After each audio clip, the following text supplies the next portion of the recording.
Malam di pinggiran kota Yogyakarta selalu terasa hangat. Tapi di kos Melati Indah Blok C, suasananya sedikit berbeda. Dari luar, bangunan 2 lantai itu tampak seperti rumah tua yang masih berusaha tampil muda. Cat dindingnya mengelupas di beberapa bagian, dan lampu neon di teras sering berkedip seperti sedang batuk-batuk listrik. Namun, bagi 5 penghuni tetapnya, tempat itu adalah rumah kedua, sekaligus sumber penderitaan kecil setiap akhir bulan. Kamar-kamar di kos itu berjajar memanjang dengan lorong sempit di tengah. Di ujung lorong, ada dapur kecil dan kamar mandi bersama. Tempat paling menyeramkan bagi siapapun yang harus ke sana setelah jam 12 malam. Malam itu, seperti biasa, suara kipas angin tua berdengung pelan, dan aroma mie instan campur parfum murah bercampur menjadi wangi khas anak kos. Rara, anak jurusan kedokteran, sedang belajar anatomi sambil mengunyah keripik. Wajahnya serius, tapi matanya sayup-sayup berjuang melawan kantuk. Ia percaya semua bisa dijelaskan dengan logika, termasuk hal-hal aneh yang sering dibicarakan teman sekamarnya. Di kamar sebelah, Dinda, mahasiswa seni yang imajinasinya kelewat aktif, sedang melukis sesuatu di kanvas kecil. Lukisannya entah kenapa terlihat seperti wajah perempuan tanpa mata.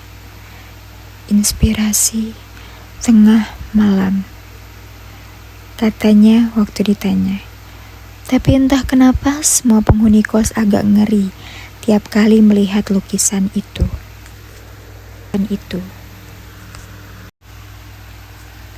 Tasya, anak teknik yang tomboy dan keras kepala, baru saja pulang dari bengkel kampus. Rambutnya acak-acakan, wajahnya penuh minyak, tapi semangatnya seperti baru disetrum. Kalau ada hantu di sini, suruh saja benerin kipas rusak tuh, katanya dengan gaya menantang. Padahal semua tahu dia orang pertama yang lari kalau listrik tiba-tiba mati. Lalu ada Mira, anak psikologi yang gemar menganalisis perilaku orang lain, tapi justru sering ngomong sendiri di depan kaca. Katanya, self-dialog itu penting untuk mengenali diri. Tapi waktu malam-malam, dia ketawa sendiri. Semua yang lain langsung pura-pura tidur. Dan terakhir, penghuni termuda, Lulu, mahasiswa baru yang polos dan terlalu percaya pada hal mistis. Ia menaruh bunga melati di meja setiap malam. Karena katanya biar penunggu kos gak marah. Suasana malam itu sebenarnya biasa saja. Sampai tiba-tiba lampu lorong berkelip-kelip dan terdengar suara klik dari arah dapur. Lulu spontan menatap ke arah itu, matanya membulat. Teman-teman, kalian denger nggak? Ada yang nyanyi. Suara lirih terdengar dari kejauhan, seperti lagu Jawa lama yang dimainkan dari radio tua. Lir ilir, lir ilir. Rara mengendus. Paling tetangga. Tapi Dinda langsung berbisik. Tetangga? Jam segini? Mira menatap ke arah lorong. Matanya menyipit. Suara itu kayaknya datang dari dapur kita. Mereka semua saling pandang. Diam beberapa detik, lalu Tasya, kamu yang paling berani. Cek sana. Kenapa gua? Setelah debat konyol selama 2 menit, akhirnya mereka berempat berjalan menuju dapur. Dengan Tasya yang di depan memegang senter, Rara di belakang membawa sendok besar, dan Lulu menggenggam salib kecil yang ia beli di toko oleh-oleh Malioboro. Lorong terasa panjang dan gelap. Cahaya senter menyorot dinding lembab. Suara lagu semakin jelas. Tanduri wasemilir. Lalu, biar lampu dapur menyala sendiri. Semua menjerit bersamaan. Ah! Namun, yang muncul bukan hantu, melainkan radio tua berdebu di pojok dapur yang tiba-tiba menyala sendiri. Rara mematikan radio itu sambil mendesah lega. Udah ku bilang gak ada hantu. Dinda masih gemetar. Tapi kok bisa ya menyala sendiri? Tasya mengangkat kedua bahunya. Ya mungkin hantunya rajin dengerin radio. Semua tertawa kecil. Tapi saat mereka balik badan menuju kamar, bayangan putih melintas cepat di ujung lorong. Suara tawa pun mendadak berhenti. Malam pertama tenang di kos Melati Indah Blok C baru saja dimulai.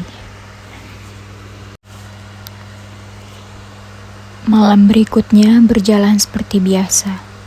Sampai tidak lagi. Rara sudah terlelap dengan buku anatomi terbuka di dada. Tasya tidur miring sambil mendengkur pelan. Satu tangan masih menggenggam obeng karena jaga-jaga kalau ada maling. Di kamar sebelah, Dinda sibuk menulis caption untuk postingan lukisan barunya. Sementara Mira mendengarkan musik lewat headset, menatap langit-langit seperti sedang menghitung bintang imajiner. Dan Lulu, ia belum bisa tidur. Entah kenapa, sejak kejadian radio menyala sendiri kemarin, hatinya tidak tenang. Ia memeluk bantal erat-erat, memperhatikan bayangan di dinding yang bergoyang karena hembusan kipas angin. Hening, tapi dalam keheningan itu, telinganya menangkap sesuatu. Suara lirih dari arah dapur lagi. Lir ilir, lir ilir. Nada itu sama seperti malam sebelumnya. Pelan, datar, tapi kali ini terdengar lebih dekat.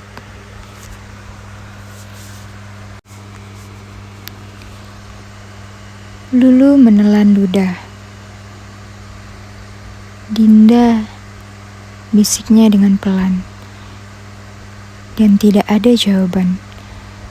Dinda masih terdiam. Ia menepuk bahu Dinda dengan tangan gemetar. Dinda terbangun dengan wajah setengah sadar. Apa sih Lu? Jam berapa ini? Dengerin deh. Suara itu masih ada, lebih jelas sekarang. Seperti seseorang bernyanyi dari balik pintu dapur. Gak tahu, jawab Lulu dengan lirih. Tapi tadi udah aku cabut colokannya sore tadi. Keduanya langsung saling pandang. Lalu terdengar bunyi krek seperti pintu dapur yang perlahan terbuka sendiri.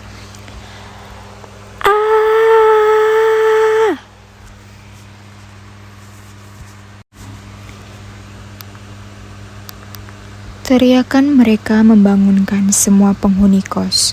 Tasya langsung melompat dari tempat tidur sambil membawa kunci pas. Rara panik keluar kamar dengan buku anatomi di tangan. Entah kenapa, seolah bisa menangkis hantu dengan gambar tulang. Mira datang paling santai, tapi wajahnya pucat. Ada apa lagi nih? Bentak Tasya setengah mengantuk. Lulu menunjuk ke arah dapur. Ada yang nyanyi lagi. Radio, udah dicabut colokannya. Suasana mendadak tegang. Semua saling tatap, lalu perlahan bergerak menuju dapur dengan formasi paling absurd dalam sejarah perburuan hantu. Tasya di depan membawa kunci pas, Rara memegang senter, Dinda membawa wajan, Mira bawa pulpen entah untuk apa, dan Lulu membawa rosario plastik. Langkah mereka pelan, suara sendal jepit menyeret di lantai, menambah suasana mencekam. Dapur terlihat gelap, hanya cahaya bulan dari jendela menyorot bak cuci piring yang penuh. Tasya mendekat pelan ke arah pintu dapur yang terbuka setengah. Suara lagu itu berhenti, sunyi total, hanya bunyi detak jam di ruang tengah. Rara menelan ludah. Oke, gak ada apa-apa, mungkin cuma efek psikologis. Tepat saat ia bicara, sesuatu jatuh dari atas rak dapur. Brak, semua menjerit bersamaan. Itu apa? Gelas, cuma gelas. Teriak Rara sambil menunduk, menatap pecahan kaca di lantai.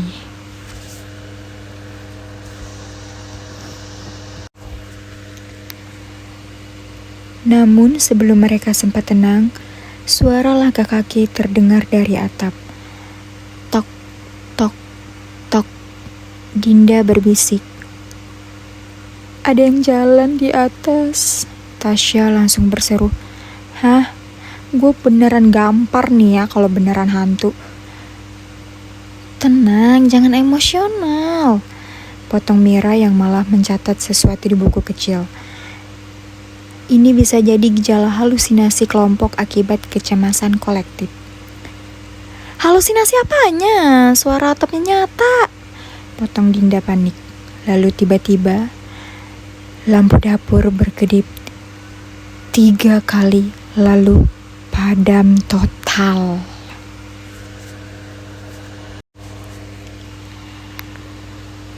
Kegelapan menyelimuti. Suara napas mereka terdengar berdesakan. Lulu menggenggam tangan Dinda erat-erat. Rara menyalakan senter dan cahaya langsung menangkap sesuatu di ujung lorong. Bayangan putih berdiri diam. Dinda membuka mulut tapi tidak sempat berteriak. Semuanya sudah lebih dulu kabur ke ruang tengah, menabrak kursi, ember, bahkan hampir menjatuhkan dispenser. Itu hantu, nggak mungkin Ibu Kos. Ibu Kos nggak mungkin berdiri tanpa kaki. Mereka berlima akhirnya berlindung ke kamar Tasya. Semua ngos-ngosan, wajah pucat, tapi suasana malah konyol. Lulu menangis kecil sambil memeluk bantal. Dinda sibuk menyemprot ruangan dengan parfum. Dan Mira tetap mencatat setiap kejadian seperti sedang mengisi laporan penelitian. Rara menatap mereka satu persatu, berusaha tetap rasional meski wajahnya sendiri tegang. Oke, kalau besok ini masih berlanjut, kita cari sumbernya. Tapi malam ini gak ada yang keluar kamar. Setuju? Semua mengangguk cepat. Dan ketika mereka sudah mulai menenangkan diri, tiba-tiba dari arah luar kamar terdengar suara gesekan pelan. Krek, krek. Lulu menutup mulut menahan jeritan. Tasya langsung mengangkat kunci pas, lalu terdengar suara halus dari balik pintu. Suara perempuan. Pelan, serak, seperti dari dunia lain. Anak-anak, ada yang punya sabun cuci piring? Semua membeku. Lalu Rara berbisik. Itu suara Bu Wati. Seketika mereka saling pandang, dan ruangan yang tadinya mencekam berubah menjadi kekacauan penuh tawa campur lega. "Ya ampun, Bu Wati," jeri Dinda sambil menepuk dada. Dari balik pintu terdengar suara polos.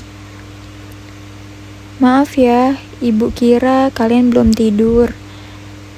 Namun di antara tawa dan kelegaan itu, satu hal belum mereka sadari.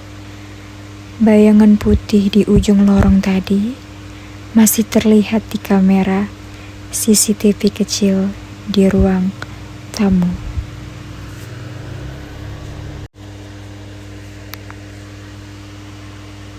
Sudah 3 malam berturut-turut, para penghuni kos Melati Indah Blok C kehilangan jam tidur dan kewarasan. Bayangan putih, suara nyanyian, langkah di atap semuanya muncul bergantian seolah kos itu sedang jadi arena uji nyali gratis. Rara, sang calon dokter yang dulu skeptis, kini mulai percaya ada hal-hal di luar logika. Dinda sudah menulis pesan wasiat di buku catatannya. Tasya tidur sambil memegang kunci pas. Mira malah memasang alat perekam suara di lorong. Untuk penelitian, katanya. Dan Lulu? Ya, Lulu menyemprot bunga melati di tiap sudut kos dengan doa-doa panjang. Seperti sedang usir setan, sekaligus disinfektan.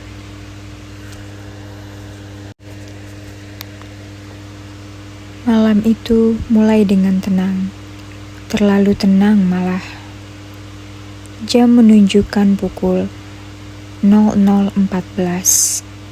Semua sudah mencoba tidur lebih awal.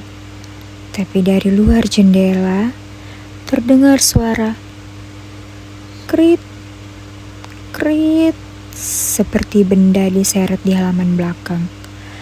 Rara lalu membuka mata. "Lagi," gumamnya, lalu bangun dan mengintip dari celah gorden. Gelap total, hanya terlihat bayangan putih melintas dengan cepat. Ia langsung menutup gorden dan menatap langit-langit.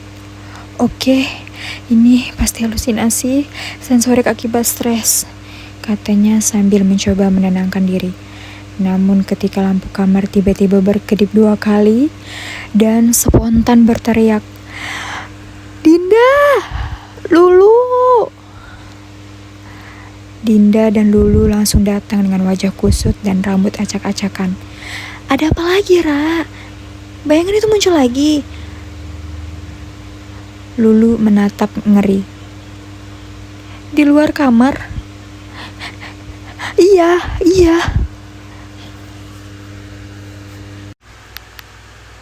Belum sempat mereka berpikir, pintu kamar mandi belakang berderit terbuka sendiri. Suara klik seperti keran air menetes dengan jelas. Semua terdiam. Dinda menelan ludah. Gue rasa ini saatnya kita kabur aja deh." Tasya yang baru keluar kamar sambil menguap langsung menimpali. "Kabur gimana, Dinda? Ini rumah kontrakan, bukan film The Conjuring." "Iya tapi Tas, gue baru cuci muka tadi. Lampunya kedip 3 kali, terus kayak ada yang nyentuh pundak gue." Mira menatap serius sambil menulis di bukunya. "Itu mungkin respon psikosomatik. Tubuhmu mengekspresikan ketakutan secara fisiologis." Dinda mendelik. "Mira, sekarang bukan waktunya ya untuk kuliah psikologi."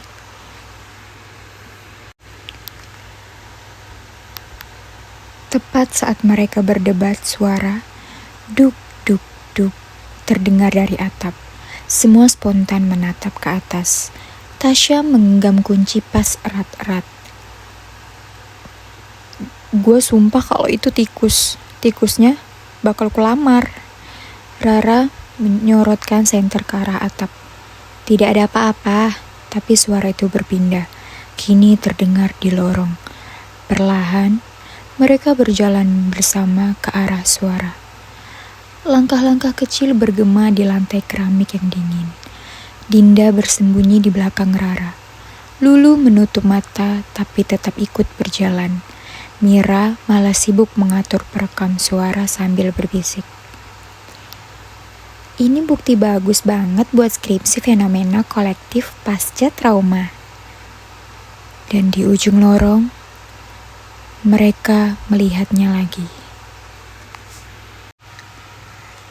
Sosok putih berdiri diam.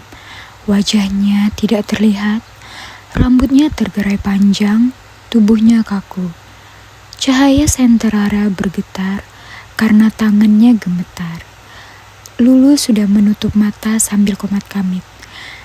Bismillahirrahmanirrahim, aku masih perawan, jangan ganggu aku. Tasya menarik napas dalam, lalu dengan tekad bulat berteriak. Hei, kalau kamu hantu, lawan saya, fair. Ia melempar kunci pas ke arah sosok itu, dan brak, sesuatu jatuh ke lantai. Senter Rara menerangi sosok itu, ternyata jemuran putih yang tergantung di ventilasi dan tersangkut angin malam. Semua membeku, lalu pelan-pelan wajah mereka berubah antara lega, malu, dan kesal. Dinda menatap Tasya dengan muka datar. Lawan fair, katanya. Tasya mengendus. Iya kan gak tahu itu handuk. Tapi belum sempat mereka tertawa, tiba-tiba air dari kamar mandi menyala sendiri. Biur. Air mengucur deras, lampu dapur berkelip. Itu hantu pembantu, jerit Lulu panik. Gak mungkin, ini ada penjelasannya, sahut Rara meski suaranya ikut bergetar. Mira malah menulis cepat di buku. Kemungkinan aktivitas poltergeist akibat tekanan udara. Aktivitas apa? Tutup kerannya dulu. Tasya maju dengan gagah, tapi begitu mendekati kamar mandi, tiba-tiba pintu menutup sendiri dengan suara keras. Dor! Mereka berlima langsung lari tunggang langgang ke ruang tengah sambil menjerit-jerit tanpa arah. 1 jam kemudian, mereka berkumpul di ruang tengah dalam keadaan acak-acakan. Rara berusaha berpikir logis, tapi wajahnya sudah tidak bisa diselamatkan dari stres. Tasya masih bisa memegang kunci pas, kali ini sebagai penangkal roh. Dinda sibuk menabur garam di sekitar kursi. Mira sedang menulis hipotesis gangguan energi residual. Dan Lulu sedang menyalakan dupa sambil menyanyikan lagu rohani. Tiba-tiba listrik padam. Gelap gulita, hening. Lalu dari arah tangga terdengar suara langkah. Tak, tak, tak. Mereka serentak menoleh. Senter Rara menyala, menyorot ke arah tangga. Bayangan putih muncul lagi, bergerak perlahan turun. Dinda memekik. Tasya refleks mengangkat kunci pas. Lulu hampir pingsan. Bayangan itu semakin dekat hingga akhirnya sosok itu muncul sepenuhnya. Seorang perempuan berbalut kain putih di wajahnya, dengan sesuatu menetes dari dagu. Semua menjerit.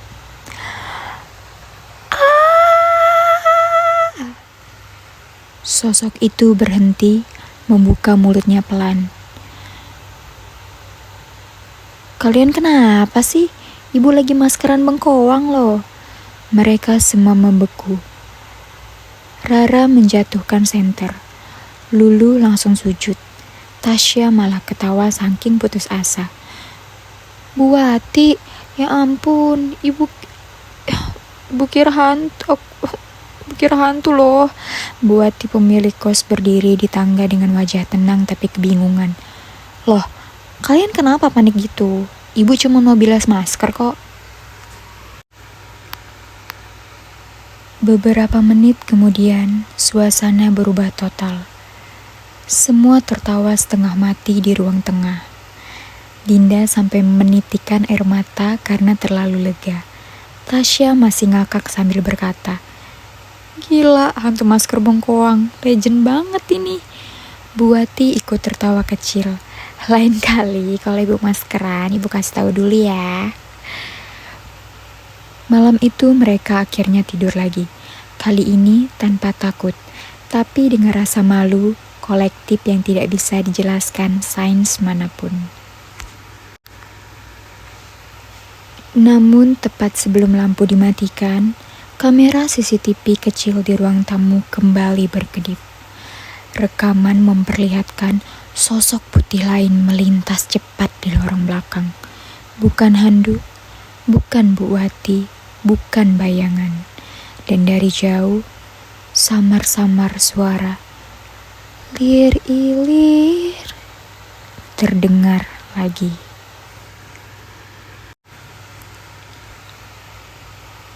Pagi setelah kejadian masker bengkoang jadi topik panas di kos Melati Indah Blok C. Semua penghuni sepakat bahwa malam itu adalah malam paling memalukan sekaligus paling menyeramkan dalam sejarah perkosan. Rara duduk di meja, makan dengan secangkir kopi dan wajah seperti mahasiswa yang baru lulus dari neraka. Dinda menggambar karikatur Bu Wati dengan tulisan besarnya di atasnya, "Legenda Hantu Masker Bengkoang tahun 2025. Sementara Tasya sibuk membentulkan saklar listrik yang konslet semalam. Mira duduk di sudut dengan catatan penuh diagram. Sementara Lulu sibuk menempelkan garam di pojok-pojok dinding. Rara menghela napas panjang, lalu menatap teman-temannya. "Oke, mulai hari ini kita gak bisa terus ketakutan kayak gini. Kita harus tahu penyebab sebenarnya." Dinda menatap dengan wajah bingung. "Maksudnya penyelidikan?" Rara mengangguk mantap. "Yes, kita bentuk tim anti hantu Blok C." Lulu menatap heran. "Serius? Kayak Scooby-Doo gitu?" Tasya menyeringai. "Ya, tapi versi kosan murah dan hemat listrik." Rencana penyidikan pun dimulai. Mereka menulis daftar fenomena horor yang sering terjadi. Yang pertama, suara lagu lir-ilir di dapur. Yang kedua, bayangan putih di lorong. Yang ketiga, langkah di atap. Yang keempat, pintu kamar mandi yang terbuka sendiri. Yang kelima, lampu yang sering berkedip. Mira membagi tugas seperti komandan perang. Rara bagian investigasi logika dan alat elektronik, Tasya bagian teknis dan keamanan, Dinda dokumentasi visual dan pengamatan artistik yang entah gunanya apa, Lulu doa dan energi positif meskipun lebih banyak menjerit. Mira sendiri bagian analisis perilaku, biar lebih ilmiah katanya dengan nada serius. Malam itu mereka mematikan semua lampu dan bersembunyi di ruang tengah. Pukul 00:10, seperti biasa, suara lirih mulai terdengar lagi dari arah dapur. "Lir ilir, lir ilir." Lulu langsung memeluk Dinda. "Tuh kan, mulai lagi." Rara berdiri pelan, berjalan menuju dapur dengan senter di tangan. Ia memeriksa meja, kulkas, wastafel, dan akhirnya menemukan radio tua berdebu yang tersambung ke colokan di pojok. "Loh, ini kan udah kita cabut," kata Dinda kaget. Rara jongkok memeriksa kabel. "Kabelnya rusak, timernya nyala otomatis tiap malam jam 12. Mereka semua saling pandang. Mira mencatat cepat di buku. Kasus 1, radio aktif karena timer rusak, bukan hantu penyanyi Jawa kuno. Tasya menepuk bahu Rara. Good job, detektif medis. Lulu masih tampak bingung. Tapi kenapa lagunya lir-ilir? Kok bisa pas banget buat suasana serem? Rara tersenyum tipis. Kebetulan aja, mungkin radio ini nyangkut di stasiun lagu Jawa lawas. Semua tertawa lega. Satu misteri selesai. Dinda menyiapkan kamera HP di tripod, menyorot lorong belakang yang sering muncul bayangan putih. Mereka menunggu dalam gelap dengan semangkuk mie instan sebagai bekal spiritual. Tepat pukul 1, bayangan putih itu muncul lagi, bergerak cepat di ujung lorong. Lulu langsung berteriak, "Itu dia!" Tasya menyinari dengan senter dan semua terdiam. Sumbernya, sebuah spray putih milik penghuni kamar atas yang tersangkut di ventilasi dan tertiup angin malam. Dinda menepuk dahi. Astaga, jadi selama ini kita diteror cucian orang. Rara menahan tawa. Iya, cucian yang sangat dramatis. Mira menulis lagi di catatannya. Kasus 2, bayangan putih, efek kain spray, relaktif, tertiup angin, korban kesehatan mental, penghuni kos.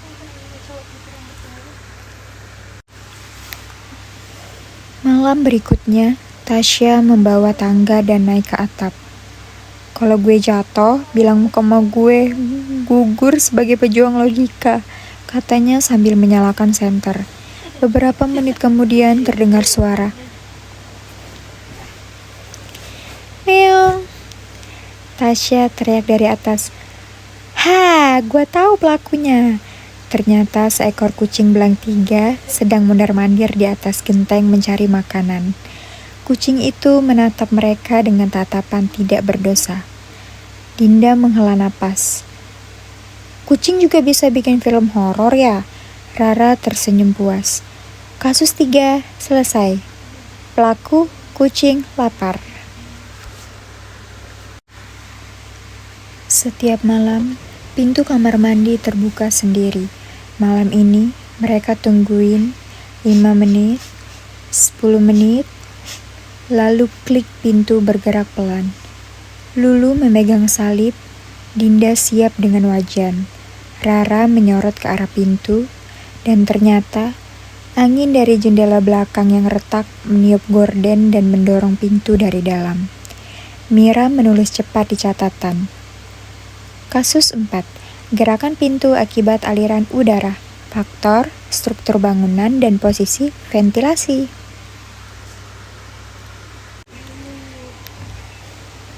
Tepat ketika mereka merasa semua misteri sudah selesai, kamera CCTV yang mereka pasang malam sebelumnya menunjukkan bayangan putih lewat cepat di lorong. Semua menatap layar. Jangan-jangan ada satu lagi, bisik Dinda. Gak mungkin, semua udah jelas, kata Rara, meski wajahnya mulai tegang. Tasya menggenggam kunci pas lagi. Oke, terakhir kita cek bareng. Mereka bergerak pelan menuju lorong belakang. Cahaya senter menyorot lantai. Udara malam dingin menusuk kulit. Lulu menggigil. Lalu, dari arah ujung lorong, terdengar suara langkah. Sosok putih keluar perlahan. Rambutnya digelung, wajahnya pucat, berpakaian daster, dan di tangannya membawa botol sabun cuci piring. Anak-anak, ini sabun buat cuci piring kalian tadi ya. Semuanya menjerit serempak. Bu Wati lagi. Bu Wati terdiam lalu tertawa kecil. Loh, kok heboh lagi? Ibu cuma mau nitip sabun. Mereka semua terjatuh, terduduk di lantai sambil tertawa bercampur lega. Rara menatap kamera CCTV yang masih menyala. Ya Tuhan, kos ini bukan berhantu, tapi beribu kos super aktif. Mira menutup buku catatannya dan berkata dengan gaya akademis. Kesimpulan akhir, semua fenomena supranatural di kas blok C dapat dijelaskan melalui logika ilmiah dan sedikit miskomunikasi manusia. Dinda menambahkan, dan garam dapur yang sia-sia. Tasya menimpali, serta trauma kolektif akibat masker bengkoang jam 12 malam. Malam itu, mereka tidur nyenyak untuk pertama kalinya dalam seminggu. Namun, tepat pukul 2, kamera CCTV kembali berkedip. Terlihat sekelebat bayangan hitam berjalan cepat melewati dapur. Di layar, muncul pesan dari sistem keamanan otomatis. Mission detected, area dapur. Dan dari arah lemari bawah, terdengar suara pelan. Meow. Ternyata, kucing belang 3 itu kini punya anak 2 dan keluarga barunya resmi menetap di kos Melati Indah Blok C.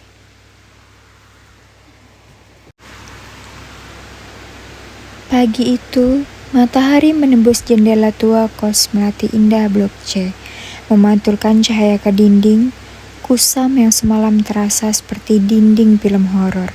Tapi kini, aroma kopi, suara ketawa, dan mie instan rebus menggantikan jeritan dan doa-doa tengah malam. Semua penghuni duduk di ruang tengah. Wajah mereka tampak bahagia, sebagian karena lega, sebagian lagi karena malu telah diteror oleh radio rusak, spray nyangkut, kucing genteng, dan ibu kos yang terlalu rajin maskeran. Di meja, berdiri papan buatan Tasya bertuliskan besar-besar.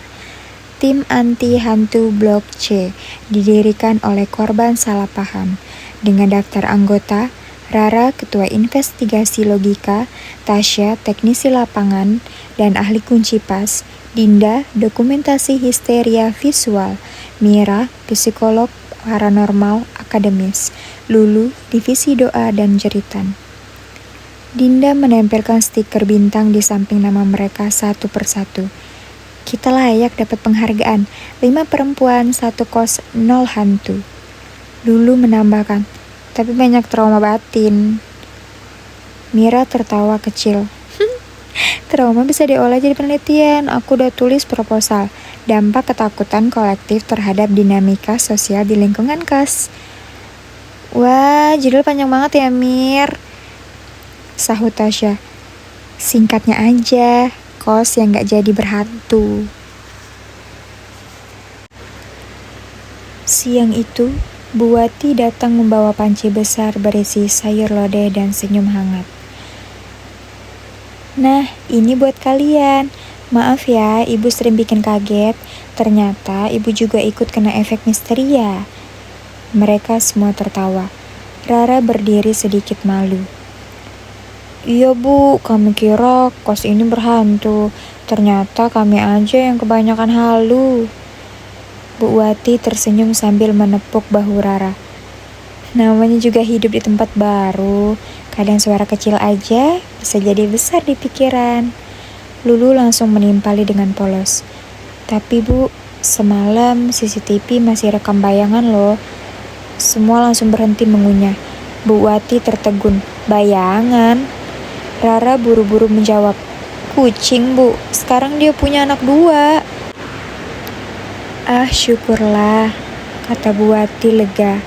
Berarti makin ramai ya kos kita. Sore hari, suasana kembali normal. Dinda menjemur lukisan di teras. Lukisan barunya menggambarkan 5 perempuan berdiri di lorong kos dengan ekspresi konyol dan tulisan di bawahnya. Kami tak takut hantu, tapi takut PLN naik tarif. Tasya sibuk memperbaiki genteng yang bocor, sementara Lulu menanam bunga melati baru di depan kos. Biar wangi, bukan biar penunggu tenang, katanya sambil tersenyum malu. Mira duduk di kursi bambu menulis jurnal hariannya. Ketakutan adalah reaksi alami manusia terhadap yang tak diketahui. Tapi seringkali yang kita takutkan bukan arwah, melainkan pikiran kita sendiri.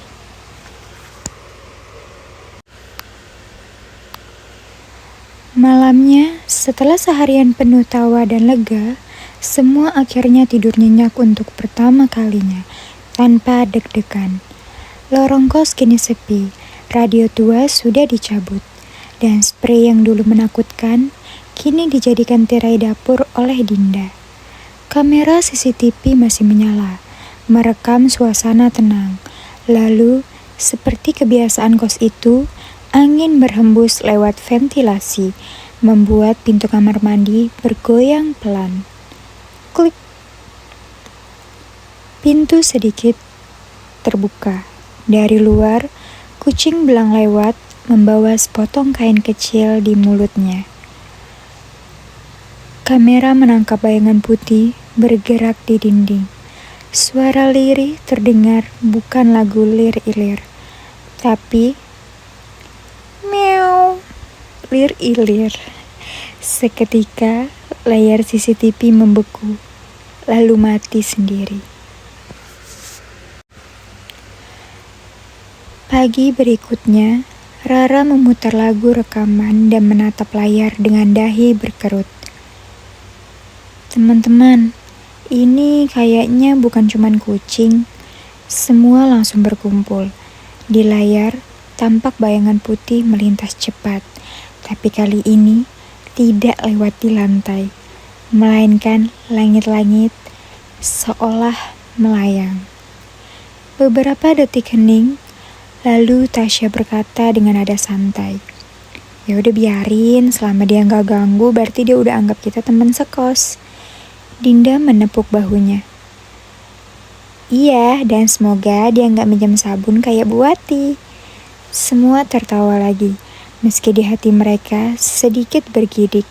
Karena di kos itu, setiap kali mereka bilang udah nggak ada hantu, biasanya ada sesuatu yang mengetuk lemari malamnya. Tuk, tuk, tuk. Dan saat mereka saling menatap diam-diam, muncul teks di layar hitam. Kos Melati Indah Blok C, berdasarkan kisah nyata yang salah paham.